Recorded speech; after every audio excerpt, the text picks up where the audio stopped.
Aslinya tanya tentang bab haid. Ini berarti wanita bukan orang sembarangan. Karena apa? Dia tanpa mengeluarkan satu kata-kata pun Abu Hanifah ngerti yang ditanyakan. Dan Abu Hanifah ini juga bukan orang sembarangan, bisa ngerti suara hati manusia.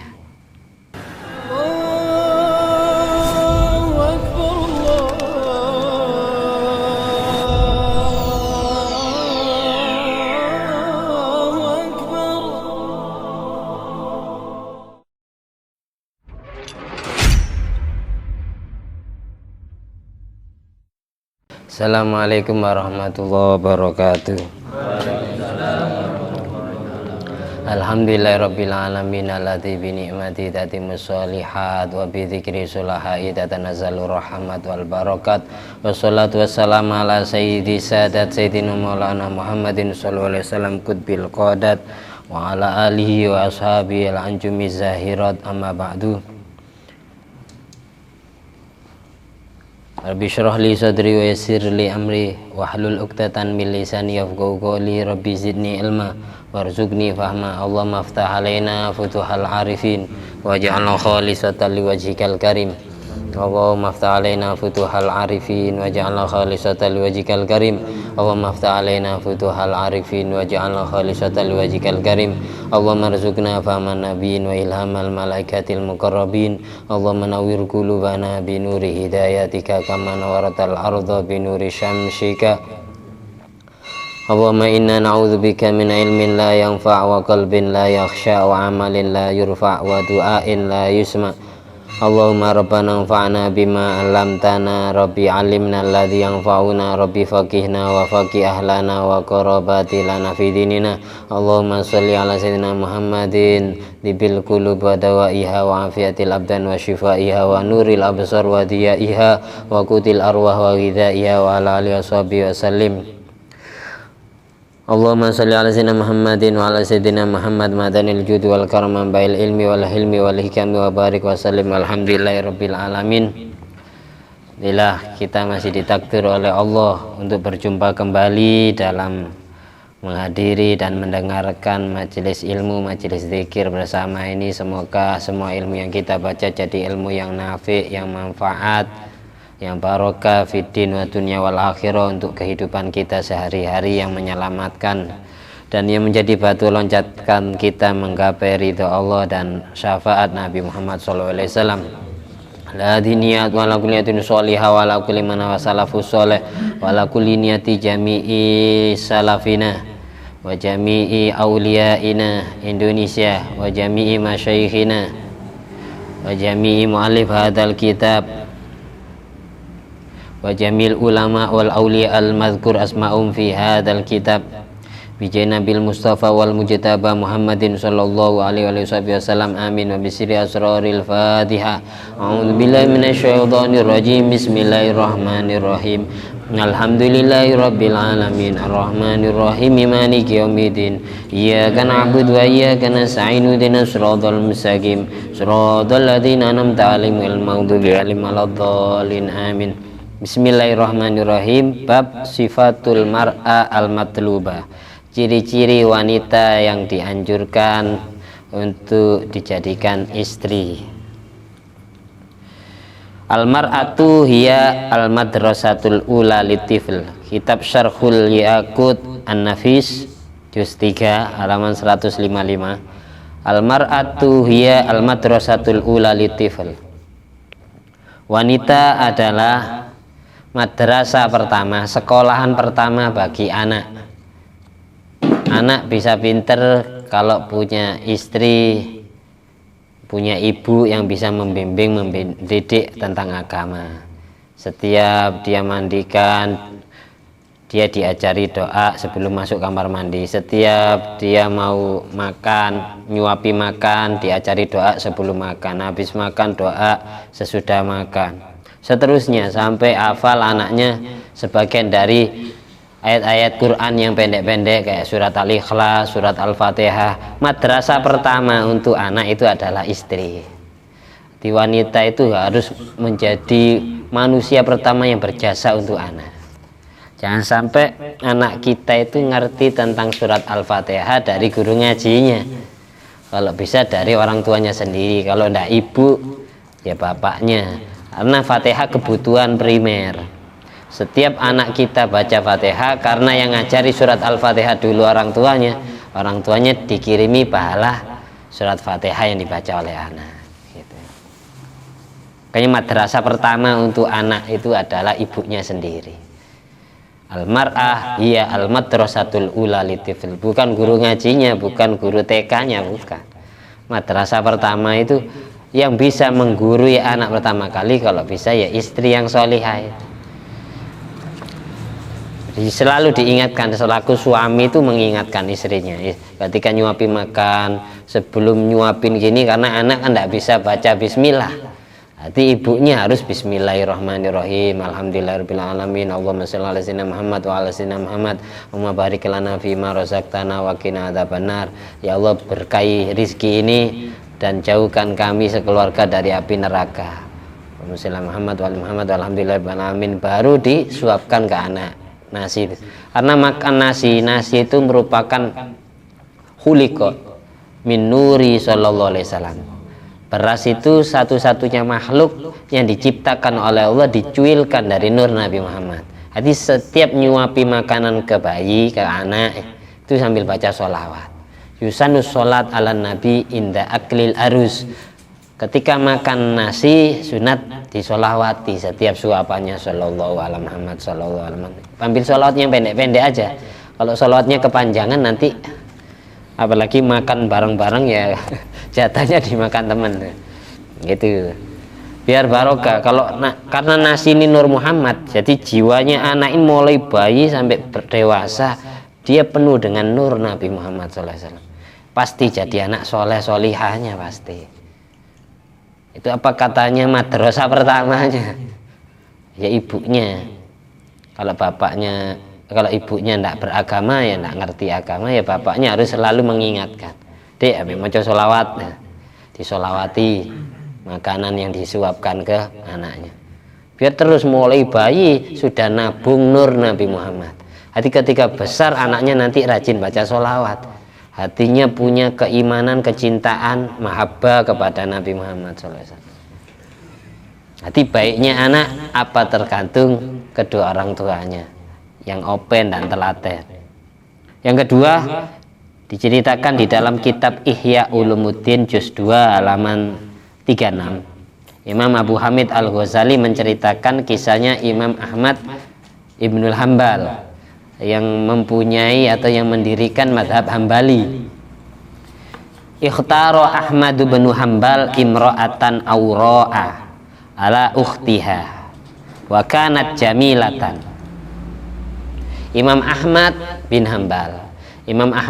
Hambal ini pada saat masih bujang perjaka, beliau diberi pilihan wanita yang bersaudara, disuruh milih anak yang kedua, anak yang ke satu, anak yang pertama, sama-sama cantik semua. Tapi yang dipilih oleh Imam Ahmad bin Hambal malah wanita yang aura, wanita yang kicer, tahu kicer ya, matanya itu satu itu kayak buta gitu, kayak kicer, piteng bahasanya. Tapi cantik. Wanita ini meskipun piteng tapi cantik, lebih cantik dari saudarinya yang dua tadi. Kenapa beliau milih wanita yang aura, yang piteng itu, yang pijak CC, nah pijak semuanya. Fasa'alah man akluhuma. Beliau pada saat disuruh milih, awalnya kenapa kok milih yang pijak, yang piteng itu, yang pijak CC itu. Bila tanya dulu ke keluarganya, man akluhuma, mana di antara tiga saudari ini yang paling cerdas akalnya, yang paling pinter.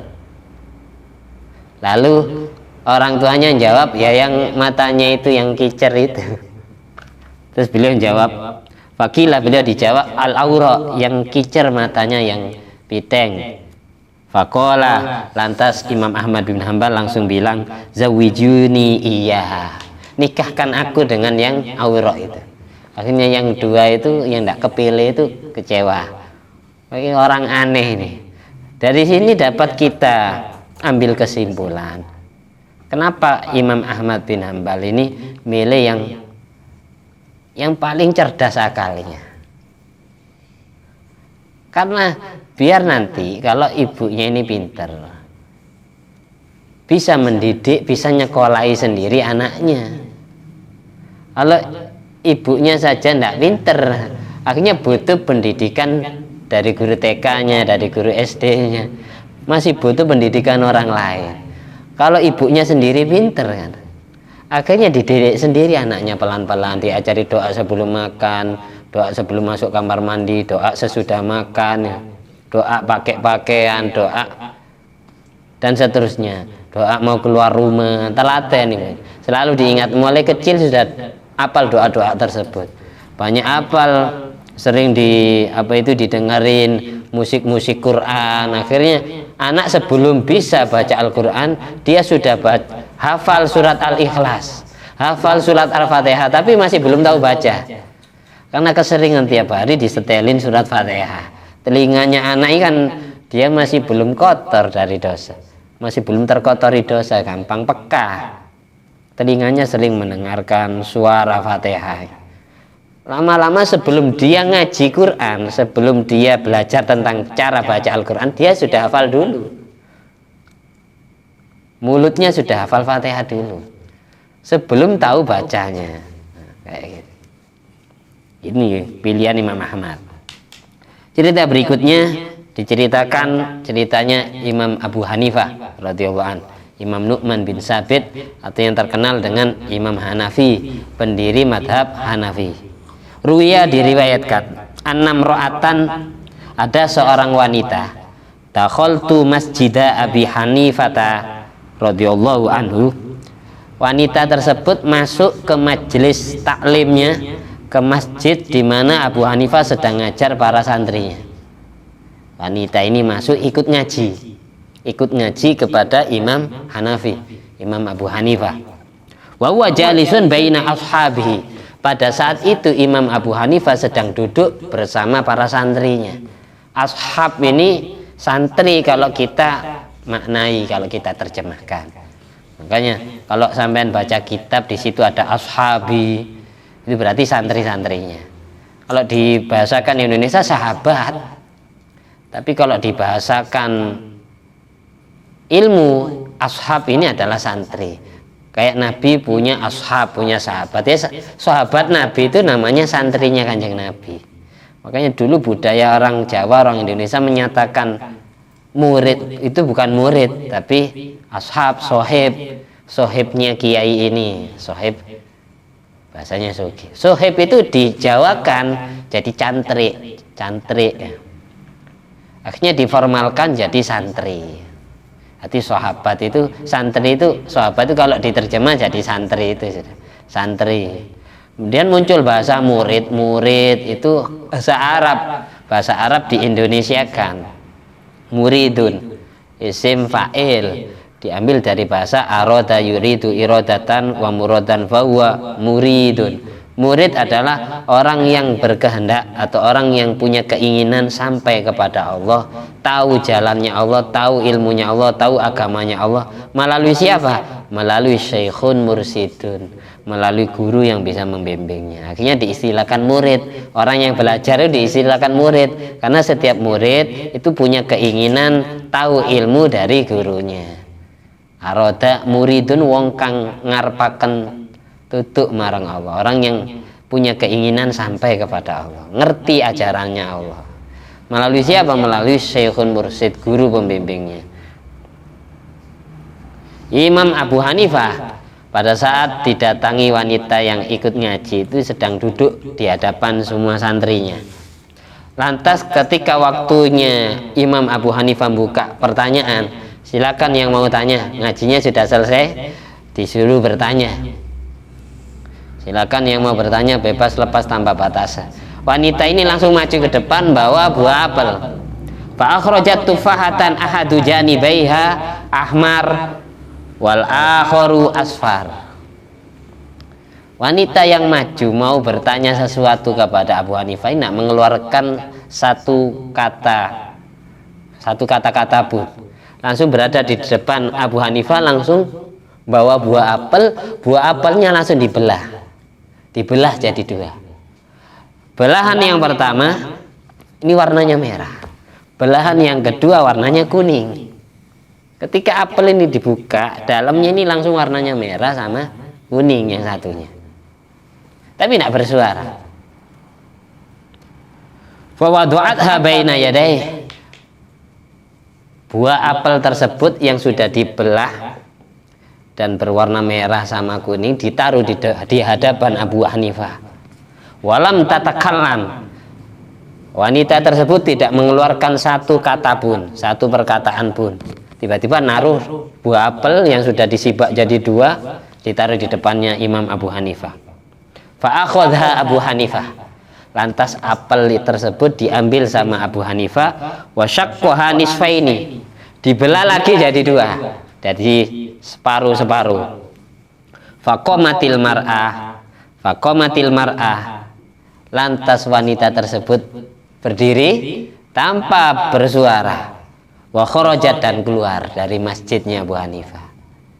Walam ya'rif ashabuhu muradaha. Sedang para santri yang lain tidak paham apa yang dimaksud oleh wanita tersebut. Abu Hanifah tenang-tenang duduk ya, dikasih apel terus dibelah jadi dua. Terus wanita itu pergi. Setelah pergi keluar dari masjid, fasa'aluhu an dzalik. Lantas semua santrinya ini tanya kepada Imam Abu Hanifah, wahai kiai, kalau bahasa sekarang kiai, apa maksudnya wanita tadi kok bisa naruh apel yang berwarna merah sama kuning, terus jenengan sibak lagi jadi dua, apa maksudnya? Tiba-tiba keluar nak mengeluarkan satu kata-kata pun. Faqala lahum, lantas Imam Abu Hanifah jawab, innaha taraddama taratan ahmar mithla ahadi janibai tufaha wa taratan asfar mithlal janibil akhar. Wanita tadi datang menemuiku membawa apel, menaruh apel di depanku yang separuh apelnya warnanya merah dan separuh yang satunya warnanya kuning. Ayyuhuma yakunu haidon au tuhron. Sebenarnya dia itu bertanya kepada saya tapi tidak bersuara. Dia cuma kontak batin kepada saya. Hatinya yang berbicara. Hatinya tanya gini kepada saya, ayyuhuma haidon au tuhron. Wahai Abu Hanifah, ini saya mengalami, bahasanya gini, saya ini sedang mengalami pendarahan. Darah saya itu ada yang warnanya merah, ada yang warnanya kuning. Terus pertanyaan dia, mana yang haid, mana yang dianggap suci? Terus Abu Hanifah jawabnya, fasakkok tufaha waradtu batinah. Lalu aku belah apel itu jadi dua dan aku perlihatkan dalamnya apel itu, wa aradtu bidzalik, dan aku bermaksud dengan perbuatanku itu adalah memberikan penjelasan kepada wanita itu, annaha la tathur, wanita tersebut tidak dianggap suci dari haid hatta tarol bayadah, sampai dia menyaksikan putih, sampai dia merasakan darahnya sudah berhenti, sudah mampet, warnanya bersih, misla batiniha, sama seperti dalamnya buah apel itu. Faqamat, setelah dia tahu jawaban saya, dia langsung berdiri keluar dari masjid. Aslinya tanya tentang bab haid. Ini berarti wanita bukan orang sembarangan. Karena apa? Dia tanpa mengeluarkan satu kata-kata pun, Abu Hanifah ngerti yang ditanyakan. Dan Abu Hanifah ini juga bukan orang sembarangan, bisa ngerti suara hati manusia. Banyak cerita-cerita kayak gitu, kayak ceritanya Imam Junaid al-Baghdadi sama Imam Muhammad Abu Hamid al-Ghazali. Imam Abu Hamid al-Ghazali pernah ngarang kitab ya, ngarang bab haid. Setelah bab itu belum selesai ditulis, mendengar adzan, beliau ditunggu santri-santrinya untuk ngimami sholat jamaah. Sebelum takbir Imam Ghazali masih kepikiran ilmu tentang bab haid itu, kepikiran, belum selesai, belum ingat Allah, belum fokus ibadah kepada Allah. Lantas Imam Junaid al-Baghdadi yang ada di belakang Imam Ghazali bilang, aku tidak mau bermakmum dengan imam yang najis, karena yang dipikiri darah kan najis. Imam Ghazali perasaan tersinggung, kok ada makmum saya yang mukasyafah yang bisa membaca pikiran orang lain. Akhirnya Syekh Junaid al-Baghdadi ditarik, suruh maju, suruh jadi imam sholat. Dari situ kemudian Imam Ghazali ini memperdalam tasawuf, karena ambil pelajaran dari Imam Junaid al-Baghdadi. Makanya dua imam ini kemudian menjadi menjadi punden, menjadi poros bagi orang yang mengikuti ajaran tasawuf. Itu ikut ajaran dua orang ini. Semua torekot entah itu Qadiriyah, Naksabandiyah, entah itu Syadziliyah, entah itu Tijaniyah, Satoriyah, banyak torekot ya. Itu pasti ngambilnya dari salah satu dua ulama besar ini.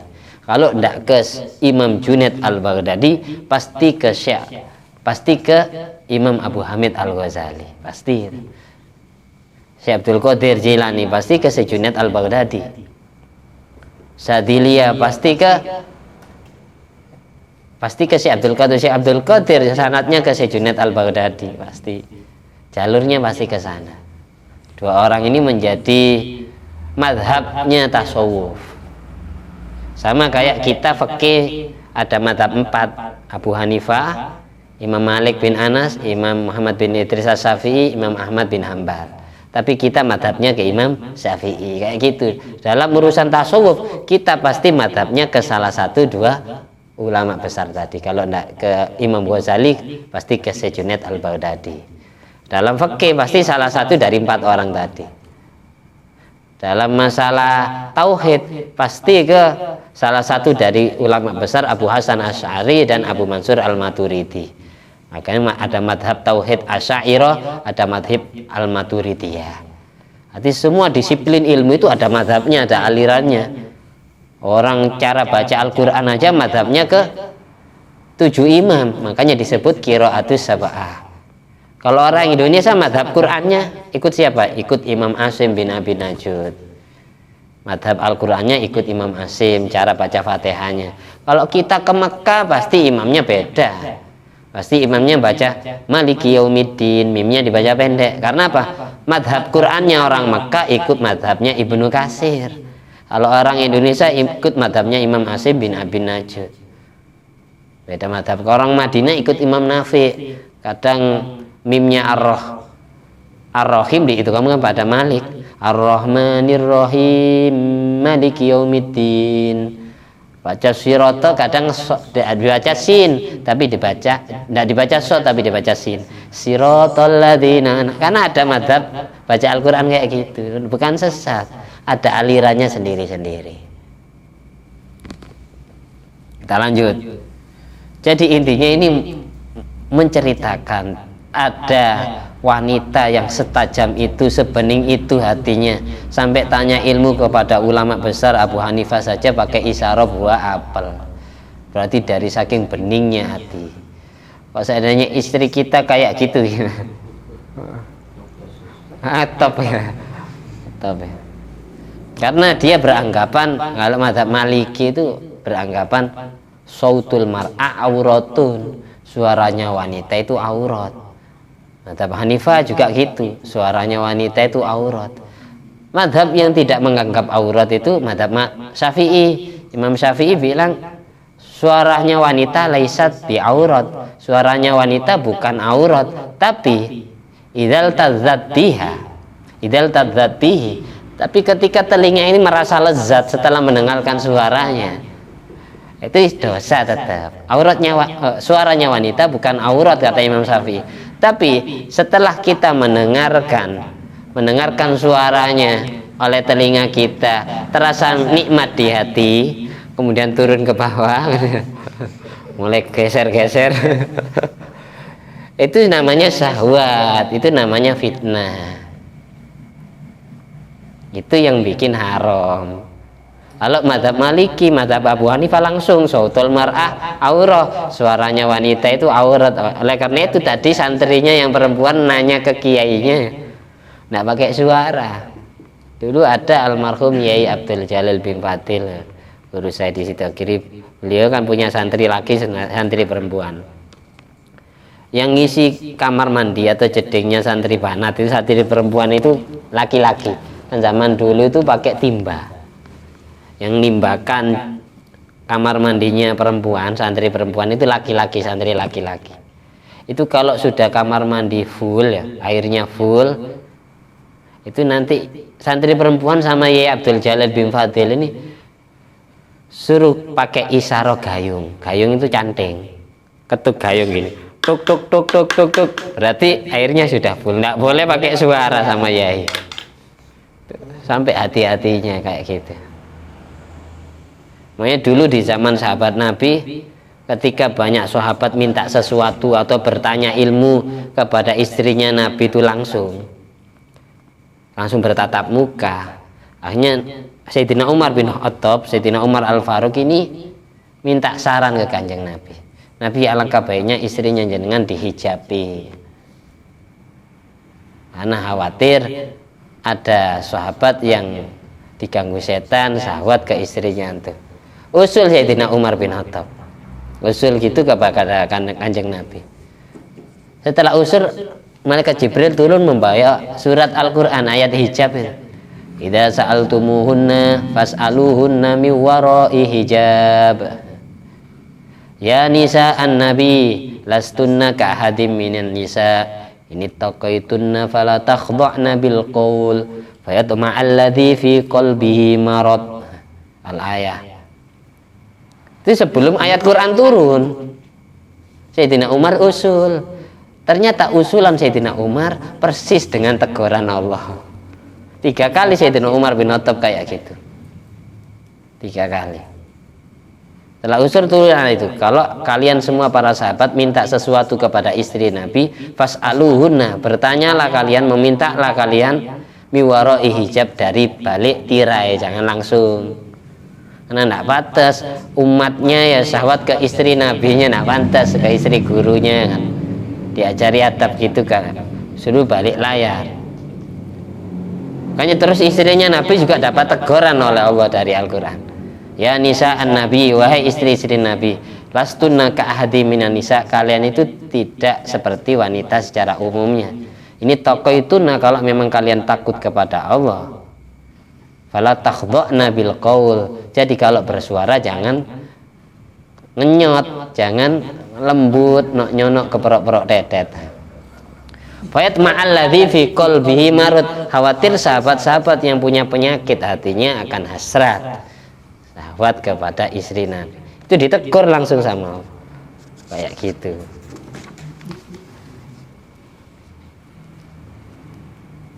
Membahas masalah suara wanita. Karena Ali radhiyallahu anhu yaqul, ini sekarang barusan itu dari kitab ceritanya wanita dengan Abu Hanifah, itu dari kitab Ar-Raudul Fa'iq halaman 160 ceritanya. Sekarang kitab Ihya Ulumuddin juz 2 halaman 35 menceritakan tentang maqalah Sayyidina Ali bin Abi Thalib. Karena Aliun radhiyallahu anhu yaqul, Sayyidina Ali bin Abi Thalib ini berkata, syarru khisalir rijal khairu khisalin nisa. Syarru khisalir rijal khairu khisalin nisa. Ada 3 hal ini menjadi jelek kalau dimiliki laki-laki. Ada 3 sifat yang kalau dimiliki laki-laki itu jelek, tapi kalau disandang perempuan malah baik, katanya Sayyidina Ali. Paling jeleknya pekerti laki-laki itu menjadi paling baiknya pekerti wanita. Ada 3. Syarru khisalir rijal khairu khisalin nisa. Apa saja kata Sayyidina Ali? Yang pertama adalah al-bukhlu, pelit, hemat, wazzahu, congkak, kasar, cerewet kalau ngomong, wal jubnu, pengecut, bukan pengecut keleknya, bukan pengecut, penakut, takutan, wedian. 3 hal ini, kikir, cerewet, penakut. Ini 3 sifat yang baik dimiliki wanita, tapi jelek kalau laki-laki yang menyandang. Apa alasannya? Fa innal mar'ah idza kanat bakhilatan, kalau ada wanita mempunyai karakter pelit, kikir, hemat, hafidhat malaha, maka dia akan bisa menjaga hartanya sendiri. Wa mala zaujiyah, dan bisa menjaga harta suami. Tidak jarang laki-laki itu kaya gara-gara punya wanita yang istri yang pelit. Laki-laki umumnya kan kalau laki-laki pelit itu tidak pantas. Laki-laki jadi laki-laki itu harus sebaliknya, yaitu loyalitas, orangnya itu dermawan. Laki-laki. Kalau wanita tidak baik kayak gitu, malah baikan, pelit, hemat. Gara-gara dia rajin menabung, yang hasilnya orang nikah tidak punya piring, beli piring. Gara-gara dapatnya kerja suami, dikasih uang suami 200, yang 50 ditaruh. Asal tidak punya kasur bisa beli kasur, yang asalnya tidak punya almari beli almari. Gara-gara kikirnya istri itu malah jadi kayanya suami. Itu alasan Sayyidina Ali, kenapa kok pelit itu jelek bagi laki-laki tapi baik bagi wanita? Karena dengan hematnya wanita, dia akan bisa menjaga hartanya sendiri dan hartanya suami. Biarkan kalau ada wanita pelit itu, tapi kita ajari tetap ahli sedekah, jangan terlalu lah pelit. Orang pelit ya silite ireng kayak Ferry. Wa idza kanat mazhuatan, yang kedua alasan kenapa sifat zahwu, sifat congkak, sifat cerewet, sifat galak itu baik bagi wanita. Wa idza kanat mazhuatan, kalau ada wanita kalau ngomong judes ya, jutek ya, istangkafat an takallama kulla ahadin bi kalamin layyinin muribin.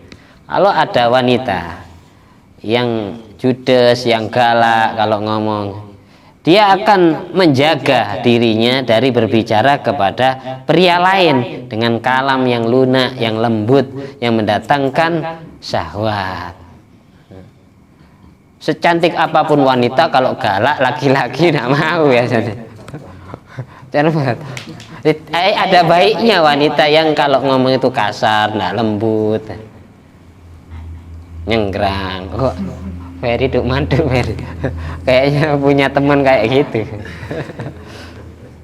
Tapi harus bisa jaga hati, punya istri yang galak. Tapi ada baiknya kata Sayyidina Ali, dengan galaknya dia, dengan cerewetnya dia, dengan judesnya dia akan menjaga, menahan mulutnya dari berbicara kepada siapapun dengan lemah lembut, sehingga tidak gampang selingkuh.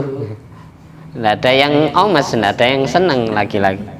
Yang ketiga, kenapa sifat juben, penakut atau pengecut, takutan itu baik bagi wanita tapi jelek bagi laki-laki. Jadi intinya kita jadi laki-laki harus sebaliknya. Kalau memang pelit itu baik bagi wanita, maka jelek bagi laki-laki. Kita harus jadi laki-laki yang dermawan. Kalau memang bicara kasar itu baik bagi wanita, jadi laki-laki itu harus kalau ngomong lemah lembut, sopan santun. Sebaliknya. Yang ketiga, pengecut, penakut. Wanita baik, tapi bagi laki-laki harus jadi orang yang pemberani. Fa idza kanat jabanatan, kalau ada wanita penakut, pengecut, fariqat min kulli syai', maka dia akan selalu berpisah dari segala sesuatu yang menakutkan. Diam sendiri takut, mau keluar rumah takut, takut ke hantu, takut ke musuh, takut, pokok serba takut. Penakut itu bagus bagi wanita.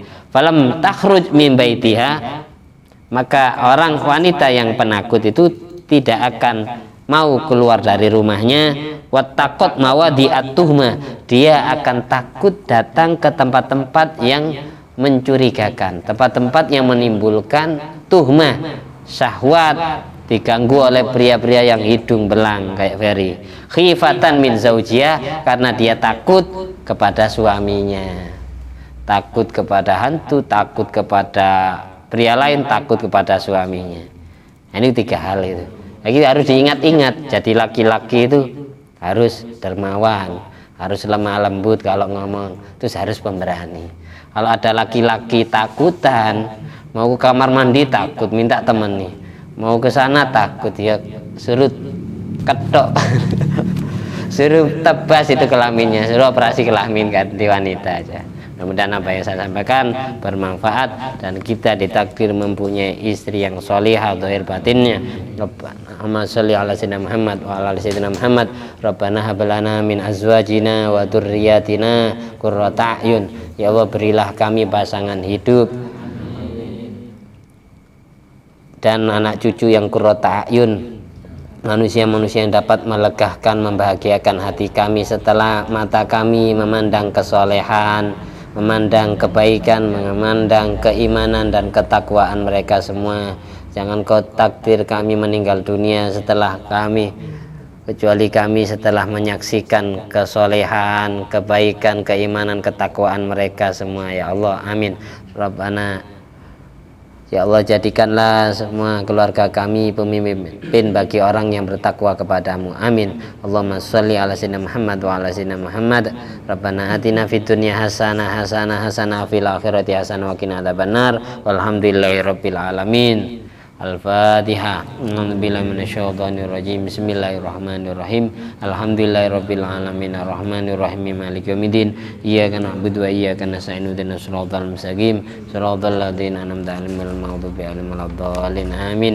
Alhamdulillah alladzi at'amani hadzal ilma wa razaqanihi min ghairi haulin minni wala quwwatin. Wassalamualaikum warahmatullahi wabarakatuh.